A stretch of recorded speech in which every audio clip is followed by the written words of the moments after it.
అయితే ఒకవేళ ఆరా బ్లాకేజ్ కానీ ఉంటే వాళ్ళకి ఏం చేయాలి అంటారు?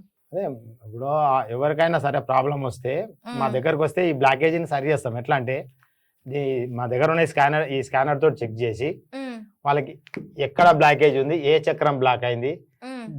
ఈ షట్ చక్రాల ఏది బ్యాలెన్స్ తప్పింది, దాన్ని ఏం చేయాలనేది చెక్ చేసి దానికి సంబంధించిన ప్లానెట్‌కి సంబంధించిన స్టోన్ పెట్టడం జరుగుతుంది. ఆ స్టోన్ మన శరీరానికి ఎట్టుకుంటే ఈ అవి యాక్టివేట్ అయితాయి. ఎలా అంటే మనం ఫోన్ ఈడ కూర్చొని అమెరికా మాట్లాడితే అమెరికాలో ఉన్నోడు వీడియో కాల్‌లో మనకి కనబడతాడు. హ్మ్. మధ్యలో ఎలాంటి తీగలు లేవు, వైర్లు అవును. లేవు.